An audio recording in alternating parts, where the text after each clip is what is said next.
Hi everyone, it's Misty here from TheJollyFatElf. Thank you so much for joining me. Happy Friday. Welcome to another day in my 2024 holiday card series. Before we get into this video, if you have been impacted by Hurricane Helene, my heart goes out to you.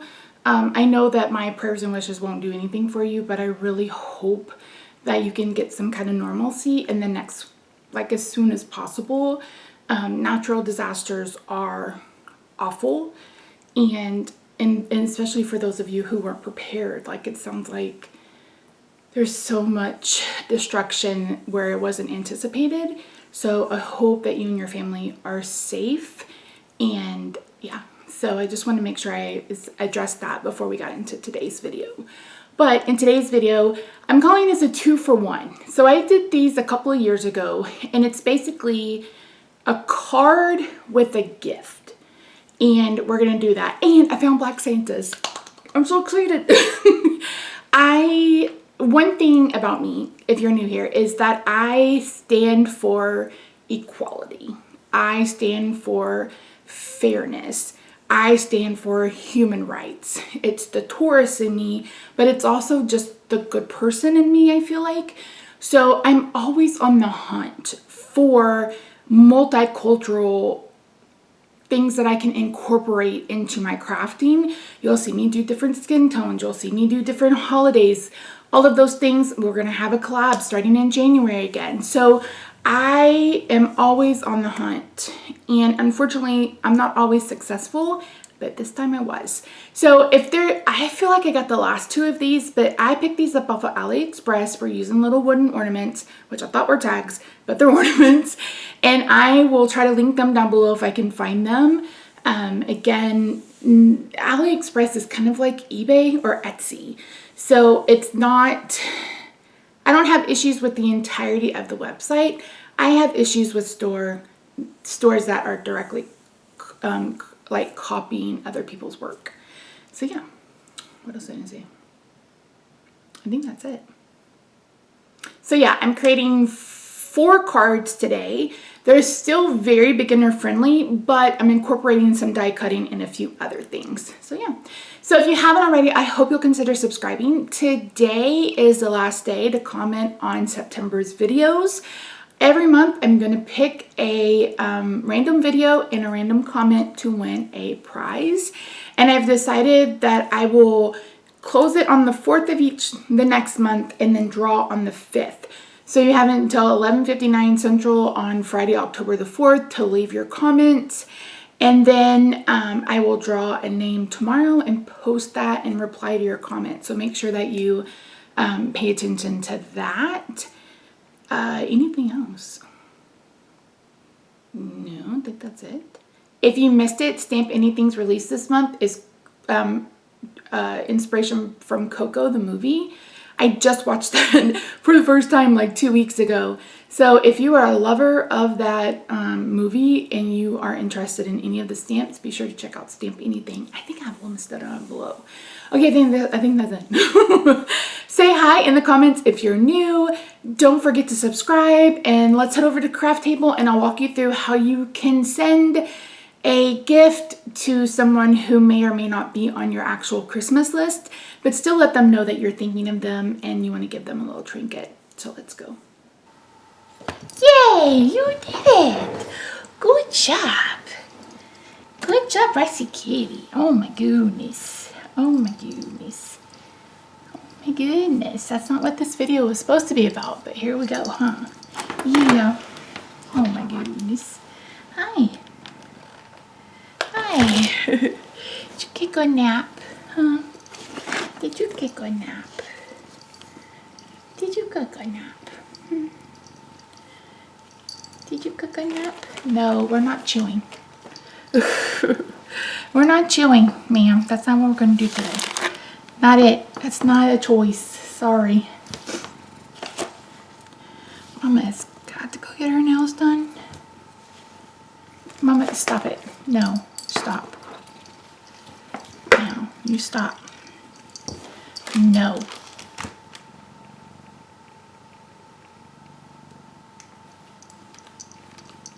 Be nice.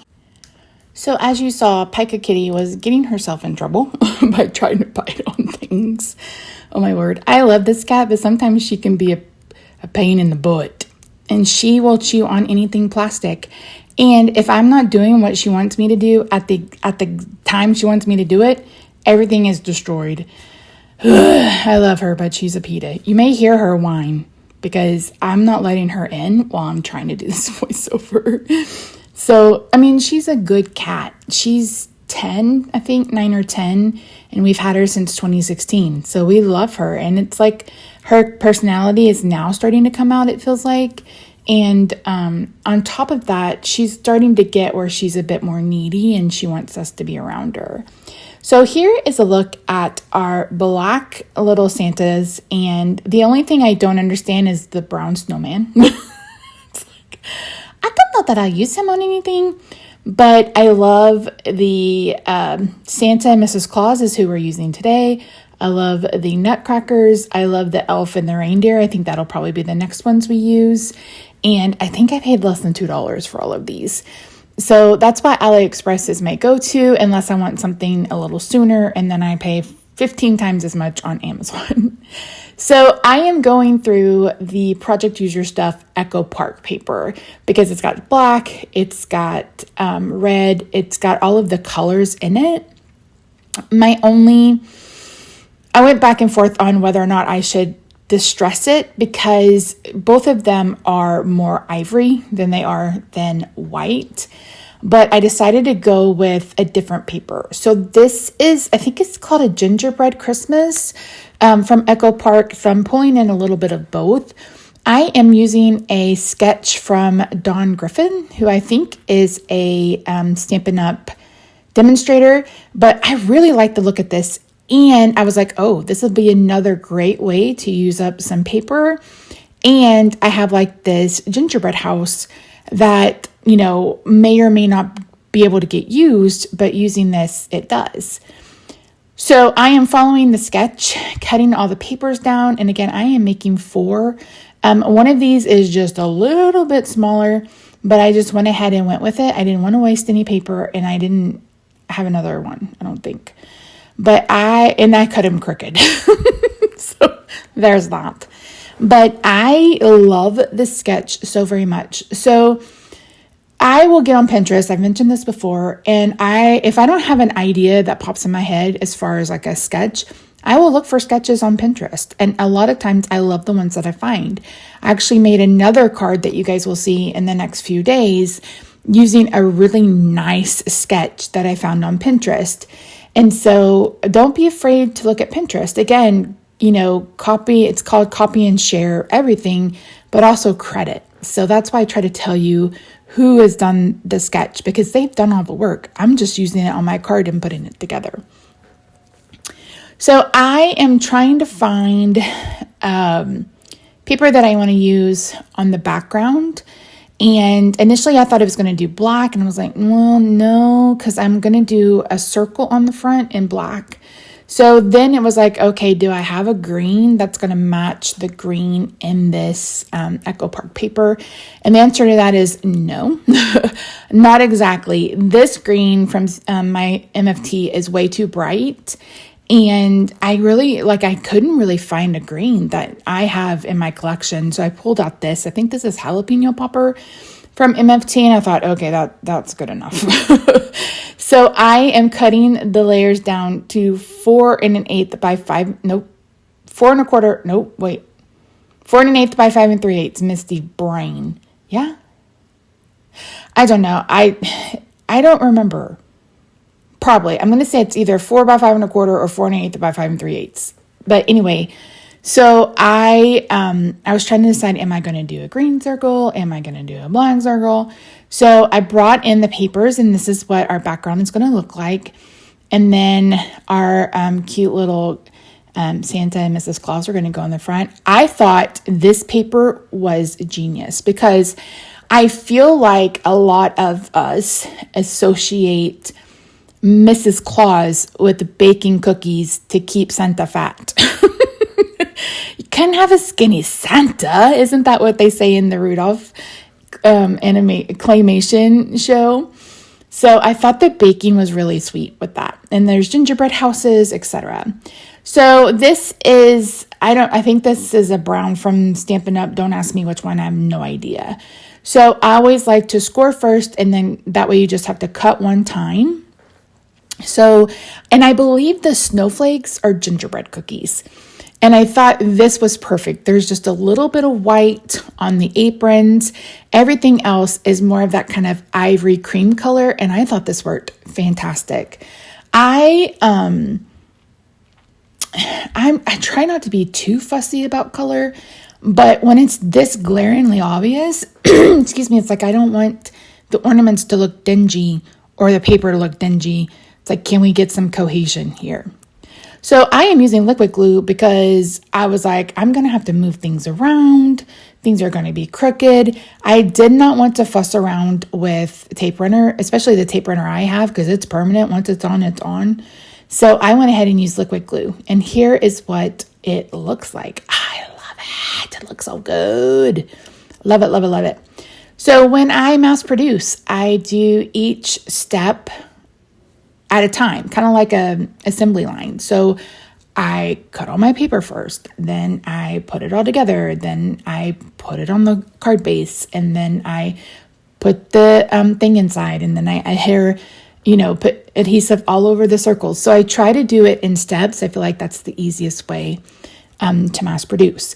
So there are 40 of these that will be available in my Etsy shop, hopefully this weekend. And then again, I will have more going forward. This is the 4th of October when I'm doing this voiceover. So we still have a lot of holiday card series left. So I'm excited to get some use out of these. Ah, yes, 4 1/8 by 5 3/8 printer. That's shrewd. So it is 4 1/8 by 5 3/8 on the green layer. And you can also search for card sketches with measurement. I can appreciate looking at ones that don't have measurements, but I am not someone who has good spatial reasoning. So trying to figure out the measurement has never been my strong suit. So when someone has done it for me, I am very appreciative of that. Mary from Cards TV has a bunch of sketches. If Operation Right Home is still up, Sandy's no longer doing that, but there was a ton of sketches. I know some of them are on Pinterest. Mojo Monday, Stampin' Up! Demonstrators have their own. So, Pinterest. Love it. And there's some people that do like where you use one sheet of 6x6 paper with no scraps. I need to get in the habit of that. Let me tell you. Okay. So I'm using the Scotch adhesive for the back of my circles. And this is the wonky stacked circles from MFT. I don't have a big circle that isn't wonky. So we're using that one. And you can't even really see it anyway. They're going to cover up most of it. But I definitely wanted something in the background. And I definitely wanted a circle. And that's why I specifically chose this sketch. So I made the mistake of buying glue dots that came in sheets rather than on the roll. And I have the hardest time using them. I'll probably just end up throwing them away because I cannot. So I wanted to thread some embroidery floss. I tried the black and white twine, but it was too thick. So I am going to tie it at the end and then kind of loop it through the ornament. You can do this however you want to. I just felt like that would make it lie flat a little bit easier. And then I am adding these with glue dots. And the reason why I'm doing that is because these will come off a little bit easier off the paper rather than glue. And you're less likely to have like all of the paper come off from the card on the back of it. So I prefer glue dots. And again, I prefer the ones on the roll. I don't even know how I ended up with these, but I hate them. I know there's a trick to them, and sometimes I figure out the trick and sometimes I don't. And I was trying to have them as flat as possible because I don't want them any taller than they are. These are actually, you can see here, they're really thin. So if you've ever used like a chipboard element, they may even be thinner than those. But there are all sorts of kind of Christmas ornaments like this that you can pick up. And again, if you don't have a lot of money, and a lot of us don't, especially at Christmas time, how cute is this to send a little ornament that someone can keep and put on their tree if they want to, and just knowing that you're thinking of them. And you could write a message on the back of the ornament, etc. So I'm just adhering them with washi tape. And again, I want something that'll come off pretty easily and it won't rip up the paper. And it also gives the recipient the idea that, oh, these are meant to come off. So I am adding some black jewels. And once I do that, that's going to be it. That's it. I thought about adding ribbons, but I didn't. I just didn't feel like it was necessary. But yeah, you guys have to let me know what you think of this and this little series. Again, I've purchased some other ones, so we'll be definitely working with these more in the future. Let me know what you think of this sketch. Is this a helpful process for you? I definitely want your opinion. Make sure you subscribe and give the videos a thumbs up. Leave a comment so you'll be entered in the giveaway. Don't forget, 11:59 p.m. Central is the last time to comment for September. Come back tomorrow and Sunday where I'll have some planner videos. That's it. Thank you so much for joining me, friends. I really do appreciate you. I hope you have a good day, night, week, wherever you are. I love your faces, and I'll see you in my next video. Bye for now.